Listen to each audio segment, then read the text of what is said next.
ನಮಸ್ಕಾರ ಸ್ನೇಹಿತರೆ, ಇಂದಿನ ವಿಡಿಯೋದಲ್ಲಿ ಅನೇಕರು ಕೇಳುವ ಒಂದು ಪ್ರಶ್ನೆಗೆ ಉತ್ತರ ತಿಳಿದುಕೊಳ್ಳೋಣ. ದೇವರಿಗೆ ಉಪ್ಪಿನ ದೀಪ ಏಕೆ ಹಚ್ಚುತ್ತಾರೆ, ಯಾವ ದಿನ ಹಚ್ಚಬೇಕು, ಇದರಿಂದ ಏನು ಫಲ ಸಿಗುತ್ತದೆ ಎಂಬ ವಿಷಯವನ್ನು ಧಾರ್ಮಿಕ ನಂಬಿಕೆಗಳ ಆಧಾರದ ಮೇಲೆ ತಿಳಿದುಕೊಳ್ಳೋಣ. ಉಪ್ಪಿನ ದೀಪ ಎಂದರೆ ಕಲ್ಲು ಉಪ್ಪು ಅಥವಾ ಸಾಮಾನ್ಯ ಉಪ್ಪಿನಿಂದ ಸಣ್ಣ ಪಾತ್ರೆಯಂತೆ ಮಾಡಿ ಅದರಲ್ಲಿ ತುಪ್ಪ ಅಥವಾ ಎಳ್ಳೆಣ್ಣೆ ಹಾಕಿ ಬತ್ತಿಯನ್ನು ಇಟ್ಟು ಬೆಳಗಿಸುವ ದೀಪವಾಗಿರುತ್ತೆ. ಕೆಲವು ಕಡೆಗಳಲ್ಲಿ ಉಪ್ಪನ್ನು ತಟ್ಟೆಯಲ್ಲಿ ಹರಡಿ ಅದರ ಮೇಲೆ ದೀಪವನ್ನು ಇಡುತ್ತಾರೆ. ಇದು ಅನೇಕ ಮನೆಗಳಲ್ಲಿ ಭಕ್ತಿಯಿಂದ ಆಚರಿಸುವ ಒಂದು ಪದ್ಧತಿಯಾಗಿದೆ.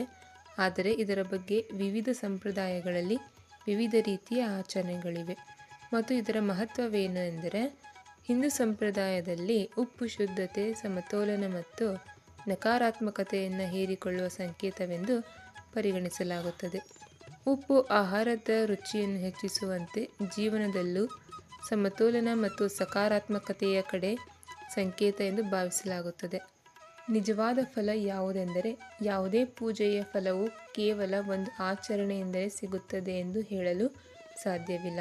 ಭಕ್ತಿ, ಒಳ್ಳೆಯ ನಡೆ, ಪ್ರಾಮಾಣಿಕತೆ, ದಾನ, ಸಹಾಯ ಮಾಡುವ ಮನೋಭಾವ ಮತ್ತು ಸತ್ಕರ್ಮಗಳು ಜೀವನದಲ್ಲಿ ಮಹತ್ವದ ಪಾತ್ರ ವಹಿಸುತ್ತವೆ. ದೀಪ ಹಚ್ಚುವುದು ದೇವರ ಸ್ಮರಣೆಗೆ, ಮನಸ್ಸಿನ ಏಕಾಗ್ರತೆಗೆ ಮತ್ತು ಆತ್ಮವಿಶ್ವಾಸಕ್ಕೆ ಸಹಾಯಕವಾಗುವ ಒಂದು ಆಧ್ಯಾತ್ಮಿಕ ಆಚರಣೆ. ಸ್ನೇಹಿತರೆ, ಉಪ್ಪಿನ ದೀಪ ಹಚ್ಚುವುದು ಅನೇಕ ಕುಟುಂಬಗಳಲ್ಲಿ ಭಕ್ತಿಯಿಂದ ಆಚರಿಸುವ ಸಂಪ್ರದಾಯವಾಗಿದೆ.